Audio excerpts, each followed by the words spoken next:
Ladies and gentlemen, this is the YouTube channel vlog show of inspiration and realness. Also, this is the YouTube channel vlog show of positivity, personality, and fun. This is Eric Lima Shenanigans of 1977, and now the perpetrator of these shenanigans, Big Beefy E himself from his Big Beefy Man Cave in New Bedford, Massachusetts, Mr. Shenanigans himself, and the two-time Chilling 3000 2022 End of the Year Awards winner, Eric M. Lima. Thank you very much, Mr. Announcer, sir. Well, hello there, everyone. Welcome to yet another episode of Eric Lima Shenanigans of 1977. This is episode 757. Yeah, look at jet plane, the plane, boss, the plane. Okay, just kidding. And this is August the 1st. We're in August. Ladies and gentlemen, August.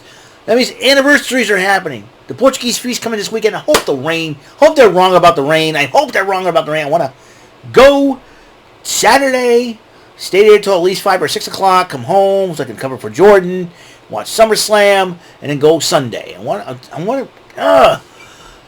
That's one, I'm hoping. And two, the 20th of August, first 1 year anniversary in the new room, in the new digs, and then Monday, August the 28th, will be the 30th anniversary of the Mighty Morphin Power Rangers premiere. That's right, on Fox. Can't wait for that. Well, right now, I got to talk about what happened last night on Monday Night Raw. The final Raw of July. The final Raw, one of the final stops until SummerSlam this Saturday. You know, Logan Paul decided to come out and address Ricochet. And starts running his mouth. That Beavis-looking butthead. That's right. Logan Paul is a Beavis-looking butthead. He's got the hair like Beavis. He acts like a total butthead. You know, I am very surprised that Shinsuke Nakamura, Asuka, and Io Sky didn't beat the crap out of him at the stunt he pulled in Japan.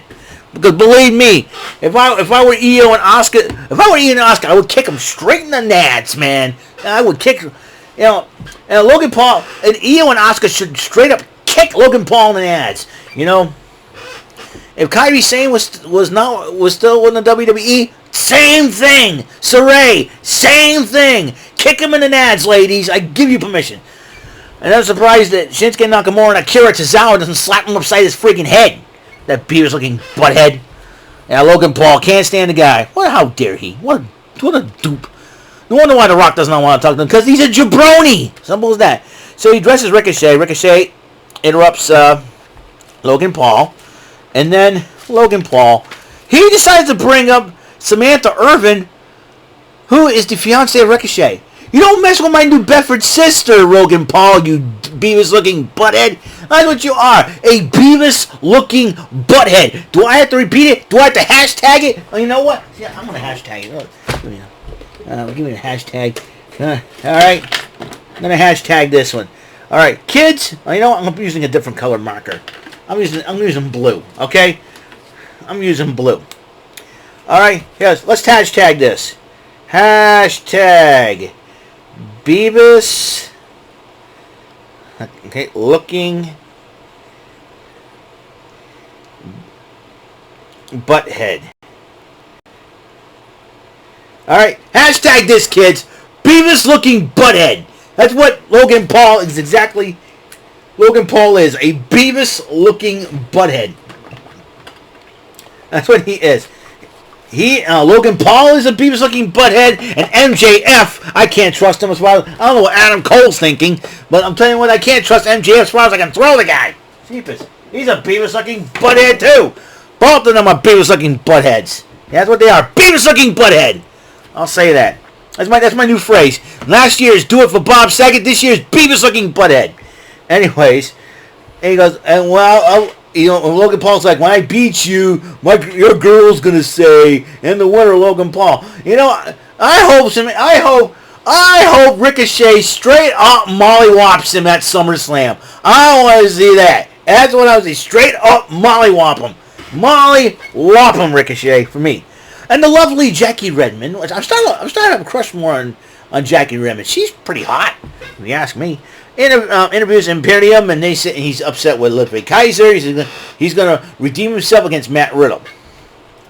And Matt Riddle took on Ludwig Kaiser. Heck of a matchup. You know, speaking of Ludwig Kaiser, I beat up his cousin. I beat up his cousin time and time again. I used to beat him years ago. Yeah, you know, Von Kaiser from Punch-Out. Anyways. That's a good joke right there. So, the Ludwig Kaiser wins the matchup, redeeming himself. And then Maxine Dupree and Valhalla were getting ready for their one-on-one matchup, which Maxine Dupree will make her for singles debut in that endeavor. And Byron Saxton interviewed Logan Paul. That Beavis-looking butthead decided to disrespect Saxton.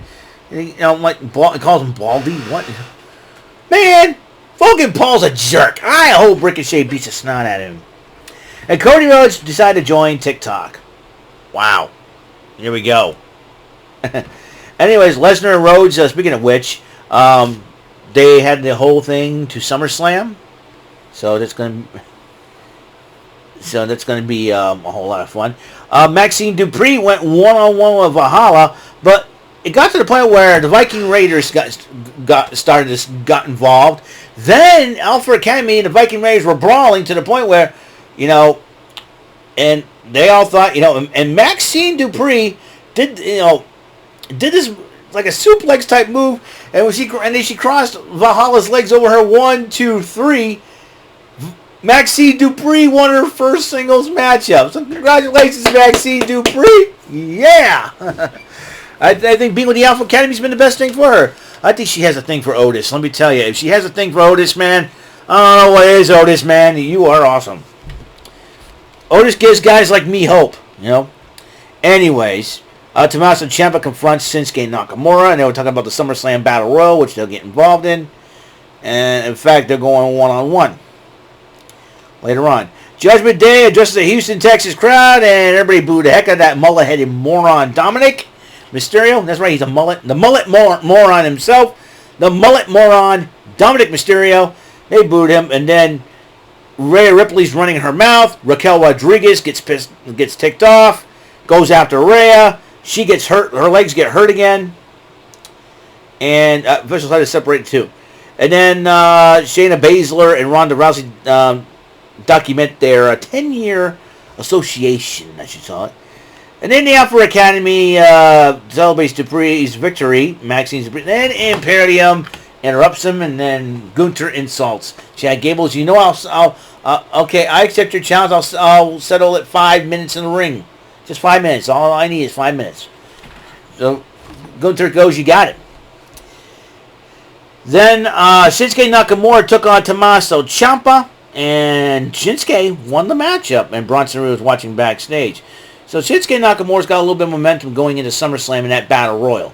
I like Shinsuke, and I respect Tommaso Ciampa, you know.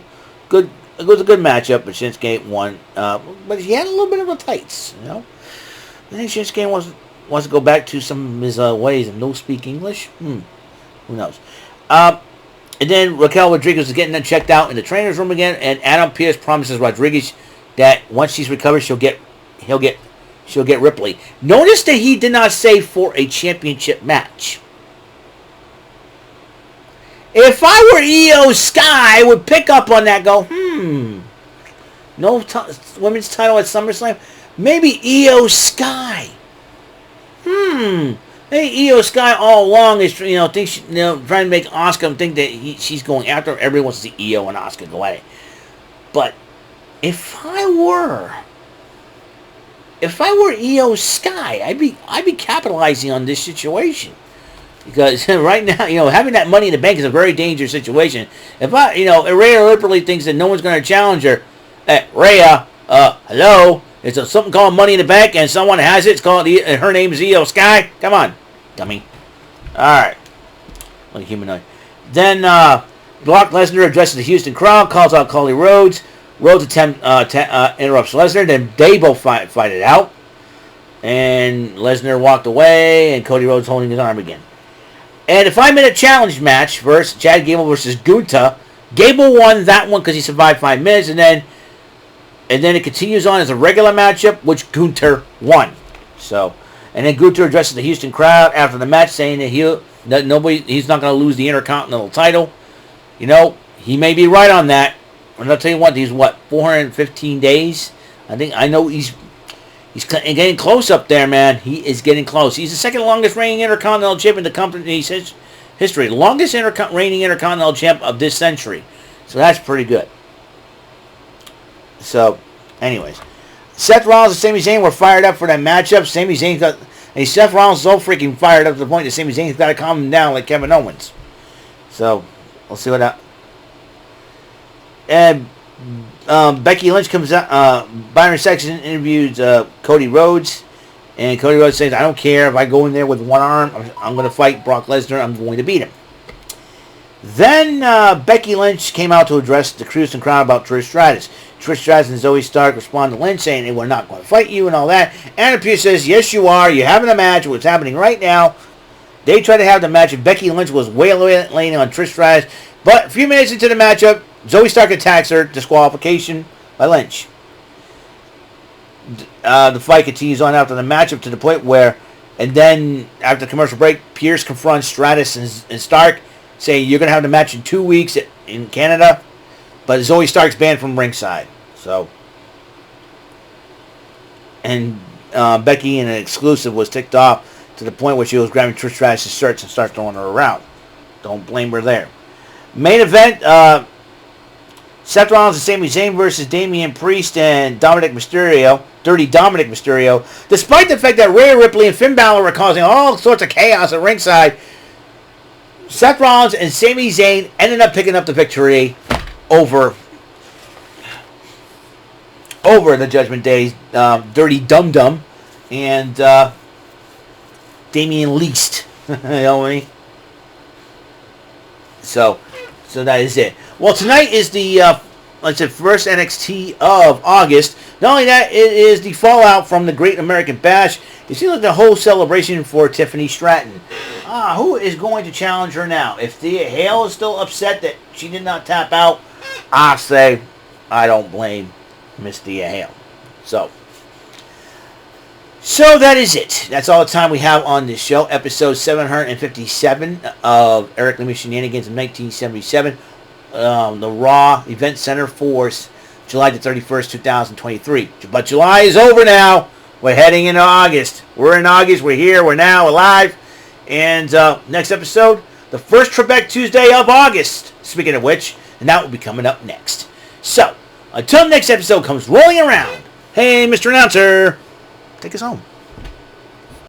That is all for today's episode of the show. This is Mr. Lima speaking for Eric Lima Shenanigans of 1977.